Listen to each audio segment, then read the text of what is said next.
Mana isanandro fandaharana tolotry ny fikambanana Mpiara-mamaky ny Baiboly eto Madagasikara.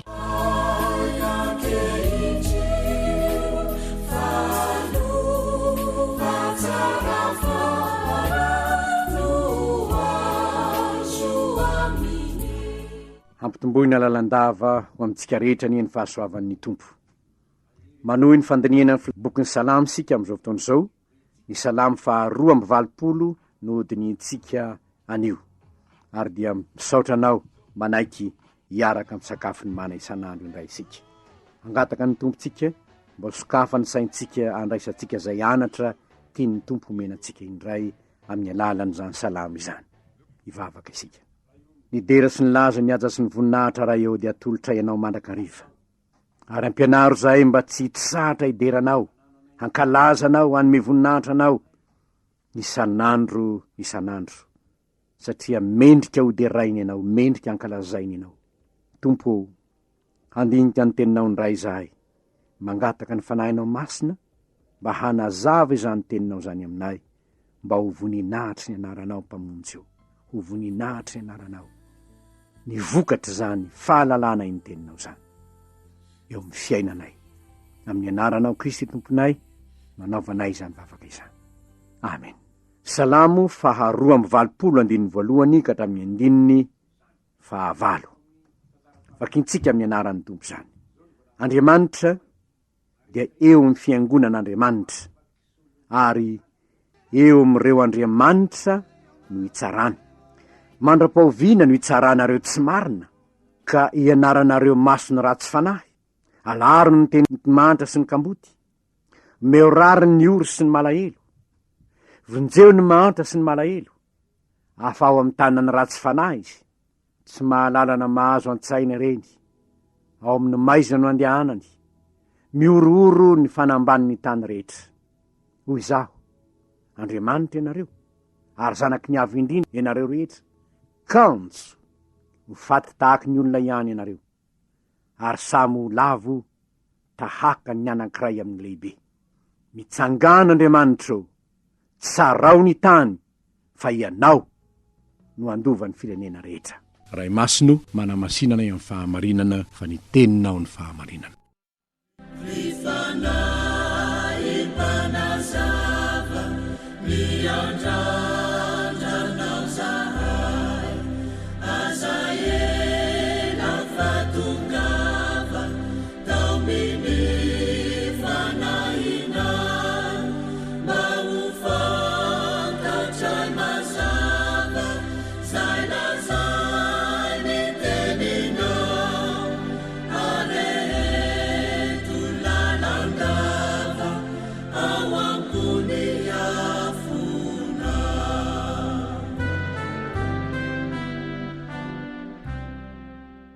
Inavy ny fahamarinana zay azontsika tsoana avy amin'ny alalan'izany teniny vakitsika. Fohy dia fohy izany, nefa mafonja dia mafonja. Ny voalohany dia izao, manakambara manokana amin'ny fahefana mitsara Andriamanitra. Manakambara manokana amin'ny fahefana mitsara Andriamanitra. Gaga ihany sika raha mahita ny andininy voalohany hoe Andriamanitra dia eo amin'ny fiangonan'Andriamanitra, ary eo amin'ireo Andriamanitra no hitsarany. Eo amin'ireo Andriamanitra no hitsarany. Raha mijery ny Baiboly ianao, dia tsy mitovy ny teny hoe Andriamanitra vao manomboka hoe Andriamanitra dia eo amin'ny fiangonan'Andriamanitra, sy ny hoe Andriamanitra eo amin'ny hoe eo amin'ireo Andriamanitra no hitsarany. Fa anga misy Andriamanitra kely, sampy ve no ambarany amin'io? Sa ny andrinana zao tontolo zao, Andriamanitra zao tontolo zao no ambarany amin'io? Ny mpanao Salamo eto dia mampitovy mihitsy amin'ny hoe mpitsara ireo lazany hoe Andriamanitra kely ireo. Fa nahoana ary? Nahoana nataony hoe eo am'ireo Andriamanitra no itsarany, ary ireo Andriamanitra kely reo no itenenany hoe mandra-pahoviana no itsaranareo tsy marina. Satria ry havana, ny mpitsara no manam-pahefana de tsy manana izany fahefana zany izy raha tsy fahefana no men'Andriamanitra azy izany. Ary izany no nahatonga any Asafa hilaza hoe ianareo anie solo-tenan'Andriamanitra mihitsy ianareo fa tsy ten'Andriamanitra ianareo akory, fa solo-tenan'Andriamanitra ianareo, satria nahazo fahefana ianareo hitsara avy amin'Andriamanitra io fahefana io. Ny olona any amin'ny asa-panjakana any de mahalala ny atao hoe par ordre, zany hoe ohatra hoe afaka manao sininy hoe pour le président le secrétaire général, zany hoe amin'ny anaran'ny président no anasoniavan'ny secrétaire généraly an'ity taratasy ity. Fahefana nomeny président azy no nahatonga secrétaire généraly hanao sonia. Tahaka zany koa ny fahefana nomen'Andriamanitra an'ireo fahefana mitsara ireo no mahatonga azy ho mpitsara, na de tsy mendrika hitsara azy izy. Ny zavatra mahagaga ry havana de zao, asa raha mba efa nahita ianareo hoe reny polisy na gendarme reny rehefa tsy manao ny fanamina izy de ohatra ny olona rehetrarehetra ihany, tsy de misy atahorana azy, fa raha vao mipetaka eny aminy fanamina azony zany lay hoe ordre nomena azy, le nanome azy ny fahefana ajanony daholo zay tomobile tiany ajanona rehetra, ananany fahefana satria nomena zany fahefana zany izy. Manana fahefana avy amin'Andriamanitra ny mpitsara, ary de voalaza ny ety mihitsy aza hoe eo am'ireo Andriamanitra miaraka eo mihitsy Andriamanitra, saingy zao ny zavatra tsy fantatry ny sasany. Io fahefana nomena azy io, le nanome azy fahefana de manara-maso ny fampiarana izany fahefana nomena azy izany. Raha nanome fahefana ho an'ny mpitsara Andriamanitra de nanakolazaina tamin'ireny mpitsara ireny. Exodosy ahitantsika izany sy de ny Exodosy 7:20 dia ahitantsika izao voasoratra zao: aza mandray kolikoly, fa ny kolikoly mahajamba ny masony mahiratra sy mamadika ny teniny marina. De hoy izy ao amin'ny Deutéronomia, teny mivantana ho an'ny mpitsara izany. Hoy izy ao amin'ny Deutéronomia 9:20 manomboka amin'ny 5:9. Mifidiana mpitsara sy mpifehy ho anao ao an-tanànanao rehetra zay omeny Jehovah Andriamanitra ho anao araka ny firenenao, dia hitsarany olona amin'ny fitsarana marina ireo. Aza manao fitsarana miangatra, aza mizahatavan'olona, ary aza mandray kolikoly. Ny marina dia ny marina no harahinao mba ho velona ianao ka andovan'ny tany zay meny Jehovah Andriamanitra ao anao. Mpitsara sy mpifehy. Hoy Jehovah hoe mifidiana mpitsara sy mpifehy. Ny dikan'izany ny fifidianana zay ataon'ny olona amin'ny demokrasia amin'izao fotoana izao, hoe fidiana le olona, fidiana zay mpitsara, fidiana fotoan'izao. De zavatra tsy toerin'ny tenin'Andriamanitra zany, fa tenenana mivantana kosa ny mpitsara sy ny mpifehy. Aza manao fitsarana miangatra, ny marina dia ny marina ihany no arahinao. Saingy zao ny nampalahelo, zava-marina faharoa hitantsika eto: mpitsara tsy marina no nisy hitan'i Jehovah. Mpitsara tsy marina no nisy hitan'i Jehovah, ary nahatonga azy teny hoe mandra-pahoviana no hitsaranareo tsy marina, mena masony ratsy fanahy ianareo. Azo apitsika hoe saingy nanome kolikolina be vola izy, de inona ny zavatra hitan'Andriamanitra? Tsy nandeha am'zay izy intsony ny fitsarana, fa raha miditra any amin'ny fitsarana ny mahantra sy ny kamboty, miditra any amin'ny fitsarana ny ory sy ny malahelo. De tsisy fiheverana azy mihitsy, fa atao tsinitsinina ireny. De hoy Andriamanitra tamin'ny mpitsara hoe alaharo ny teniny mahantra sy ny kamboty, vonjeo ny mahantra sy ny malahelo, afaho amin'ny tanany ratsy fanahy izy. Nahoana? Elohina tsirary ny aneny sasany, saingy manambola ny sasany de mena maso ny mpanan-karena ianareo, na de tsy marina azy any ataony. Izany nataon'ny mpitsara tamin'ny andro ny Asafa. Mitsara tsy marina ireo, mena maso ny mpanao ratsy saingy mpanan-karena ireo, tsy manome rary ny mantra sy ny kamboty ary ny mpitondra tena. sy ny malahelo tsy mba afaka maka avoka akory manko reny olona reny. De raha va tonga any fitsarana izy de inona ny zavatra mitranga tsy mahazo rariny izy. Nalahelo Andriamanitra noho izany. Zavatra hitan'Andriamanitra niariary teo amin'ny fitsaran'ny Israely zany fa izany. Havako raha manam-pahefana tsara ianao zao no afatra ambaran'Andriamanitra aminao, alaharo ny teniny mahantra sy ny kamboty. Tsarovy ihany ny malahelo ny mahantra, atao tsindry azo lena manko izy reny raindray, satria hoy aho teo aloha tsy mba manana akana avoka izy na de manana ny marina aza, satria rahantsika rehetra mahalala findraindray ny marina mitavozavoza tsy mahaleo ny lainga tsara lahatra. Ripitsaro, ripitsara vahoakan'Andriamanitra o, ome voninahitra lay nanome fahefananao itsara. Ry manam-pahefana ome voninahitra lay nampindrananao zany fahefana zany. Fa ny tantarany de manam-pirofo fa nampindraminanao taona vitsivitsy ihany ene io fahefana io nampindraminanao taona vitsivitsy ihany io, fa nampitsara ianao na manam-pahefana hafa ianao, na voafidim-bahoaka ianao na afaka noho ny fanadinana zay natao. Tsarovy fa misy Andriamanitra mijoro eo amin'ny fiangonan'ny olon'Andriamanitra, ary misy Andriamanitra mpanjaka sy mpanjaka, tompon'ny tompo, zay hanadina ny tsirairay indray andro any.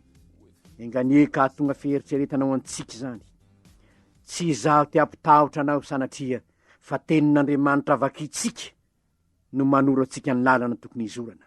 Sambatra ianao zay makatò zany tenin'Andriamanitra zany.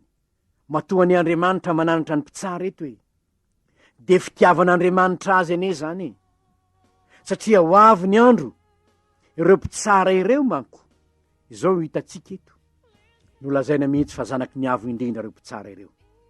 Zao ny voalazany 15, hoy izaho Andriamanitra ianareo, zanaky ny avo indrindra ianareo.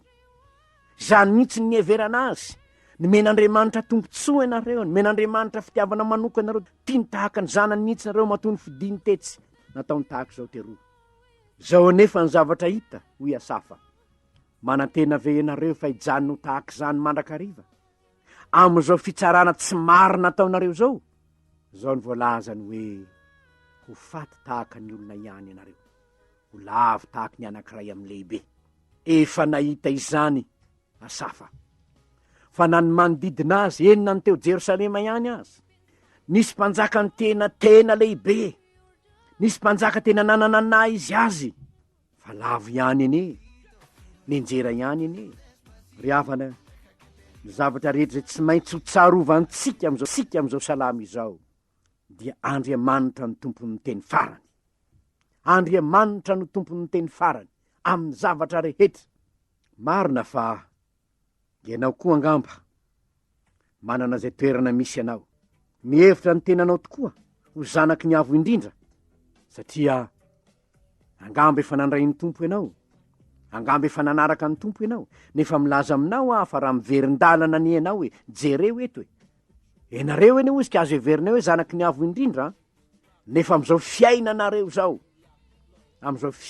zao de milaza aminareo hoy Asafa fa ho lavo tahaka ny anankiray am'ireo lehibe teo alohanareo ihany ene ianareo Ry havana, tsara ny mandiny tena am'izao andro zao, na izy isika na izy isika. Ary amitsika kristianina, sao ianao anao hoe tsy efa nihinana sy nisoroteo natreanao va zahay, tsy efa namoaka deminita amin'ny anaranao va zahay, kanjo jerena ny zavatra ataonao any am-piangonana zany, fa ny fiainanao aty andavanandro aty, ahoana ny fahitan'ny olona azy, ary raha mba toerana ambony no menanao teo eo amin'ny firenena, ahoana ny fahitan'ny olona azy, ary raha ampitsara ny toerana misy anao, ahoana ny fahitan'ny olona azy. Raha manao fitsarana tsy marina ianao, raha manampatra fahefana noho ny fahefanananao ianao ka tsy mijery ny oro sy ny mahantra, de hiatra aminao koa ny teny hoe tsy fantatro na avitaiza ianareo, satria ny fitsarana farany tokoa de ho an'ny tompo. Andriamanitra ny tompon'ny teny farany amin'ny fitsarana.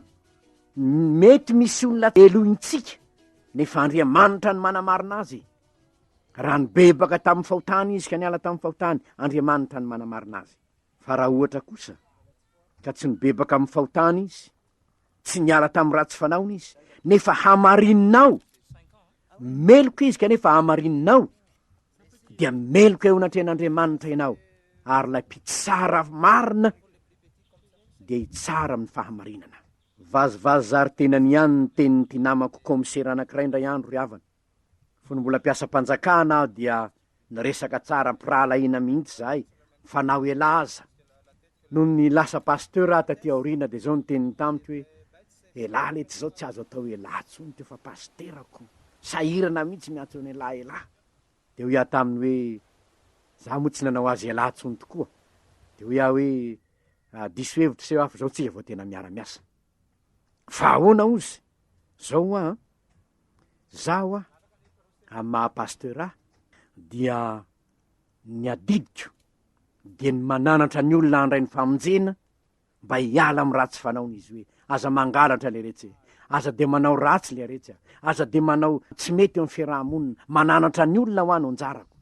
Sady mivavaka aho mitoriteny aho mananatra ny olona, fa rehefa tsy mety izy ho zaho de zao nataon'Andriamanitra amiko hoe vita ny adidinao pasteur fa meo amin'ny komisera am'izay ny raha karaha tandremoseho sao de ny olona marina no elohiny se, ary ny olona toko elohina afahanse, satria manome toy zao sy tahaka zao. Ry havana, Andriamanitra ny tompon'ny fitsarana farany, ary tsy misy fizahantavanolona eo aminy, ary zany nahatonga ny mpanao salamo iantso amin'ny 15. Mitsangana Andriamanitra tsarao ny tany ianao. Am'izao fotoan'izao to te antsoantso ny tena indraindray mahita tsy fahamarinana, miariary zao, tena tsy rary ny miariary zao, nefa toy indreny zavatra mitranga, efa hita zavatra tsy rariny zao, tsy mety zao, mpangalatra tratram-body omby zao aza, afaka andro vitsivitsy, volana vitsivitsy, de ndreny izy mivoaka ndray. Nibebaka ve izy sa inona ny zavatra mitranga? Ndraindray ianao te kikika, Andriamanitra aoka mihitsy ho tonga ny fitsarana, kanefa tsy mbola andro iatsony zany fitsarana zany zao. Eto de miseho ny maha olombelona ny asafa, tsy zaka ntsony ny zava-misy, ka nanjary ny antso an'Andriamanitra izy hoe tsarao am'izay Andriamanitra. Misy olona ny teny ndraindray hoe za zany efa tiako iverina ny tompo, aoka izy iverina zao efa tsy rary ny tsony ny zavatra misy eto, tsy mety tsony mihitsy, tsy lasa tsony mihitsy, oka iverina am'izay ny tompo, oka ravany zao tontolo zao. Eny tompoko, amin'ny maha olombelona tsika ndraindray de tena te hitsitsika anao zany mihitsy tsika zao, nefa raha mbola sitrak'Andriamanitra iantso ny mamposaka ny masoandro, famondram-poan'ny firenena ndao angatahtsika. Andao sika hivavaka hoe Andriamanitra mbola amindrao fo ihany, oka mbola hiala nenina ihany zahay. Zany manko ny nataon'ilay mpiandry ny tany boaloboka. 3 taona zay ozy ny tompon'ny tany boaloboka no nanantena ahita vota amin'io aviavy io, kapao am'izay io. Fa ho lay mpiandry ny tany boaloboka hoe oka ihany lo am'ty taonty, oka ihany lo, oka ihany lo mba asiko zezika, oka ihany lo mba hiala nenina, fa rehefa hafa nenina kapaona io am'izao izy tsy maninona. Ry havana, tsy mbola iantso fitsarana ho isika ho an'ny mpanao ratsy, tsy mbola zany no ataotsika ry kristianina, fa mbola hitaraina famondram-po isika, ka anao tahaka nataon'i Jesosy hoe raha io mamela ny elony fa tsy fantan'izay atao. Satria am'izao ankehitriny zao manko mbola andro pasoavana izao, mbola andro mpamonjeny zao, ho tonga tokoa ny eny fitsarany, saingy mbola maro be ny mpiray-tany razana amitsika no mbola ho any amin'ny fahaverezana mandrakizay raha milatsaka aminy ny fitsarana. Ary noho izany de mbola hitaraintsika hoe Andriamanitra mbola oka ihany aloha hoe oka mba hiala nenina ihany zay tory ny filazantsara, oka mbola hiala nenina ihany zay antso ny mpanota ibebaka, oka mbola hiala nenina ihany zay hiteny amin'ny firenena, fa rehefa tsy manaiky mo izy ho avy eneny andro hoe mbola okapainao ihany izy. Ry havana, ireo ndray ary ny lesona raisitsika avy amin'ny tenin'Andriamanitra androany. Ny voalohany, manakambara manokana amin'ny mpitsara sy ny manam-pahefan'Andriamanitra, mba hitsara amin'ny fahamarinana izy ireo, ka tsy hijery tavan'olona amin'ny fitsarana, fa hamonjy ny mahantra sy ny malahelo hanafaka azy reny amin'ny tanany ratsy fanahy. Eto nefa de ambara ry havana fa mety tokoa ny tsy fananany eneny nangalarany, efa tratra zany andray andro. Ary inona ny mahatonga zany? Anjaratsika kristianina ny mandiny tena hoe inona no ataoko am'ireny mantra tsy manan-kiahy ireny. Manana andraikitra am'ireny manko sika satria Jesosy tompo dia tonga nitady sy hamonjy ny very. Mantra tsy manan-kiahy isika no nitadiavina. Ny fahamarena anankiray hitantsika ihany koa dia zao, mpitsara tsy marina no misy hitan'i Jehova teo amin'ny Israely. Enganeka tsy hahita zany eto amin'ny firenentsika izy. Ary raha sanatria mpitsara tsy marina fampandray kolokolo ianao, na mizaha tavan'olona ianao ka mampiatra didim-pitsarana tsy marina, miangavy anao re zahay, mitaraina aminao zahay, milelaka ny fahaladianao zahay. Aoka re mba fitsarana marina, aoka mba fitsarana marina no hitsarana eo amin'ny fitsarana, mba tsy hihatra aminao ny tenin'ny asafa hoe ho faty tahaky ny fahalavon'ny anankiray tamin'ny lehibe ianao. Ary indrindra mba tsy ho very ianao tahotra ny eo amin'ilay tena tompon'ny fitsarana. Ary ny farany, Andriamanitra ny tompon'ny fitsarana. Ary noho izany aoka tsy hatahotra fotsiny ny olombelona ianao, fa Andriamanitra ilay tsy hita ny masonao nefa hitsaranao amin'ny andro farany. Zao nefa ny fifalinao antsika, na inona eloka vitanao tamin'ny lasa, na inona fahotana vitanao tamin'ny lasa, efa hitantsika tamin'ny omaly hoe na dia rava tahaka ny Jerosalema aza ny fiainanao amin'ny fiainanao, amin'ny fiainam-panahinao, amin'ny maha olombelonanao. Mbola misokatra ho anao ny lanitra, mbola misokatra ho anao ny famondram-po, mbola androm-pahasoavana izao, mbola androm-pamonjeny izao. Fa manaova toy izany kadala hoe inty tamy aho raiky malala, izao dia te ody aho. Raha manao izany ianao dia ho tanterahy ny tompo aminao ny teniny hoe izay manatonay tsy mba ho laviko. Ivavaka sika amin'ny fofeny fakasitrananao raha iono, anatonanay ny seza fiandrianany fitsaranao. Fantatray f'Andriamanitra mpitsara marina ianao nefa mbola Andriamanitra ny fahasoavana ihany koa. Misaotra anao zahay no ny teninao nomenao anay androany. Mampahatsiaro anay fa raha mpitsara izahay dia nataonao mihitsy ho isan'ny hoe Andriamanitra kely eto ambonin'ny tany aza satria notoloranao fahefana. Aza vela anararaotra zany anaovana ny tsy marina izahay.